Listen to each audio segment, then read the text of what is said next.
If you watch anime long enough, every once in a while you'll start to get this kind of itch. Maybe you can relate if you read a lot of books or listen to a lot of music, it's kind of the same thing. This itch is very specific in nature. For example, this itch could be to watch a good romance. Or perhaps this itch is for a more intellectual series, because you know, I do like a good mindfuck series every once in a while to get me thinking. And my itch was for a fun, high-octane action show with badass fight scenes. Ladies and gentlemen, I introduce you to the K Project.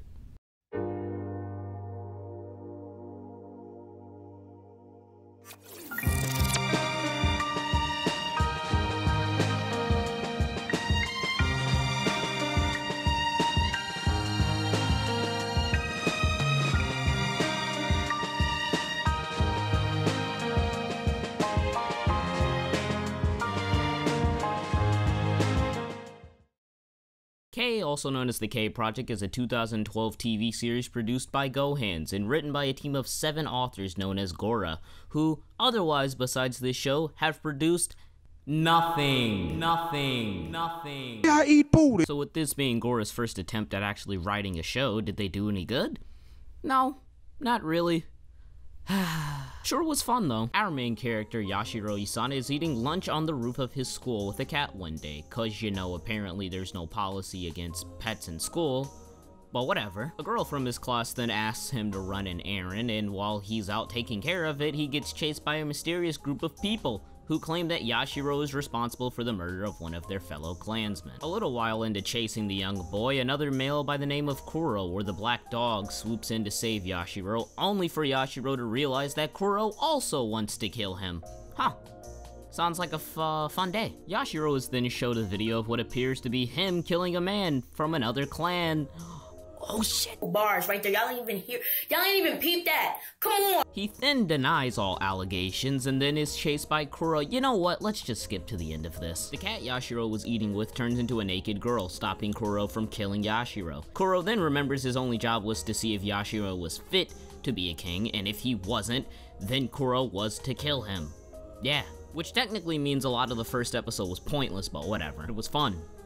So deal with it. From this point in the story onwards, the story follows these 3 in their experiences in a psychic war between 7 kings. Synopsises suck, I'm never doing that again. K is structured like Baccano. The first half is filled with tons of events that don't really make sense when you put them together until the second half comes around and it fixes everything. Because of this, the story never felt dull. There was always some type of planning or controversy going on with each of the characters behind the scenes. There were also plenty of fight scenes, and with this type of budget, I don't think that's a bad thing. As I said, the story is a fun ride, but in terms of depth, it lacks. It never explains to us what a king actually is. All we as viewers know is that these kings run clans. We don't even know how or why each king was chosen to be in their position, which leads me to another issue. There's way too much stuff left unexplained. There's a moment in the last 2 episodes involving the leader of the Blues, Reishi Munakata, and Mikoto from Homura, the Red Clan.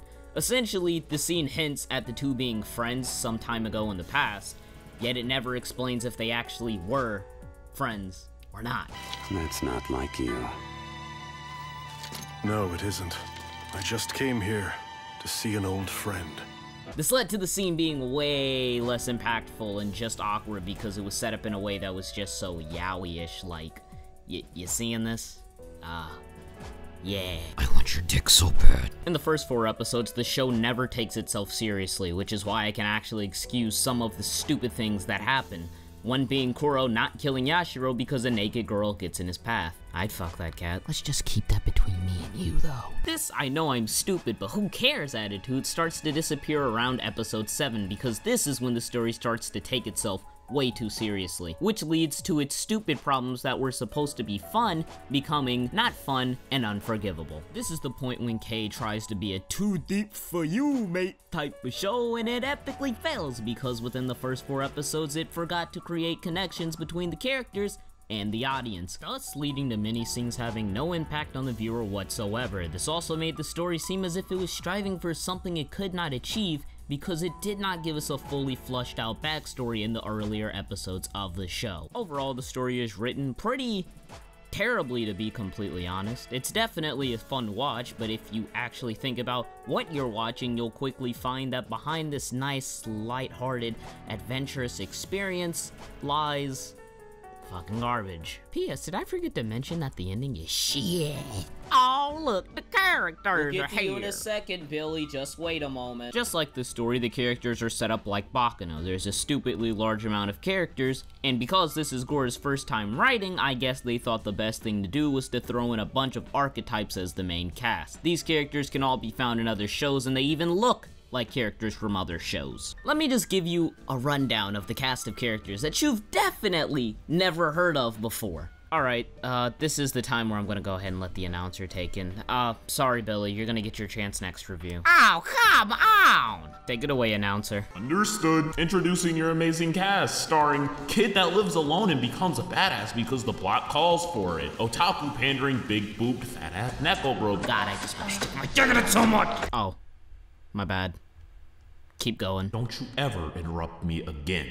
Black-haired badass, red-haired emo guy, blue-haired fuckboy, his busty MILF assistant, their chick subordinates, and last but definitely not least, badass skateboarding guy. Back to you, Suti. You missed like half the cast, but whatever, I think they get the point. Very few of these characters have any depth. Yada seems to have a bit of a soft side as shown when he and the fat guy were on the school's campus, but most of the cast lacks depth whatsoever. None of the characters develop either, but I personally don't think that this is much of an issue. Shingeki no Bahamut has a main character that never develops and doesn't have much depth either. Yet, he was so intriguing and entertaining that the lack of depth and development was okay. So as long as the personality of the characters are strong, then I personally believe that a character does not have to develop. So now the question is, do the characters in K have strong personalities? And the answer to that question is yes. Have I seen most of these personalities before? Yes, but that doesn't change how strong the personalities themselves are. The fact that they are archetypes is what makes them charming for me in this type of show, and developing these characters would just destroy their personalities and what made each character special. It's because of these personalities that the interactions between these characters are fun and memorable. Keep your eyes on me, loser. I'm the one you're fighting, so stay focused! Yeah, I hear you. Fucking monkey. Smoke weed every day. K is the definition of a cliched cast of characters, but the interactions between them were all entertaining, and the personalities of the main cast made this a very fun ride, but at most, these characters are average. Oh my god, man, so many colors, wow! It's so pretty! The colors are vibrant, but they never strained my eyes like they did in No Game No Life or shows of that sort. The backgrounds are very detailed, the lighting is sexy and realistic, and even though I complained about the characters even looking like they were from other series, the designs themselves do look nice. Jesus Christ, am I watching Rainbow Water? Why is this so fluid? I'm gonna cry! The animation is gorgeous and it never, ever gets old. Everything is so fluid. The special effects are the definition of GOAT, and every damn power looks so damn badass. Oh, did I mention perspective shots? No? Well, perspective shots. Only problem here is that after the first 4 episodes, I can't recall a single perspective shot in the whole show, actually. Which is kinda disheartening because they were so damn cool. Show looks gorgeous, I think we understand that, but I actually think there's something better in the show than its visuals. A long day's night training. Short dog, plumber, pasta bowl, incognito, shimeji. And you thought the show looked good. K sounds absolutely amazing. The dub is phenomenal with only a few cheesy lines here and there, but every dub has that issue. The OST, oh my gosh, it's so good. There's some techno, there's some ambience. There's a lot of ambience. There's some weird opera stuff. Shit, I don't even know what this is. But it sounds good, so who cares? The music always fits the scene too, with the exception of the fight scene in the second episode. Definitely a top 5 OST for me. The sound effects were very nice, and the sound mixing was only off a couple of times throughout the entirety of the show. Great job on the sound design overall, Go Hands. Great job. Not a lot of value in the K project. When I talk about the value of a show, I'm referring to the historical value of the show, meaning what it's done for the industry, the rewatchability of a show, and how much enjoyment value it gave me. The show has a moderate amount of rewatchability, and I had a fun time watching it, but since no one really knows of the show and it hasn't benefited the industry in any way whatsoever, the historical value is low, thus giving it a moderate value rating. K, also known as the K Project, is a fun show. It's not good, and I can certainly see why people say it's terrible, but I think it was a fun experience filled to the brim with tons of cliched but fun characters.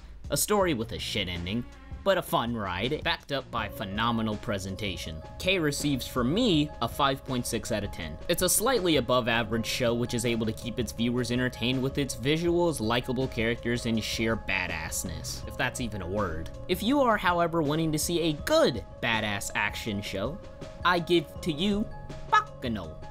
Bak. The story and characters are set up in the same way as K, but they have more depth. So, yeah. And they're better executed, so there you go. So it essentially took me like 10 years to make this review. I know it's been a while since I've uploaded like a legit video other than like the E3 live reactions, but I'm going to be reviewing more stuff soon.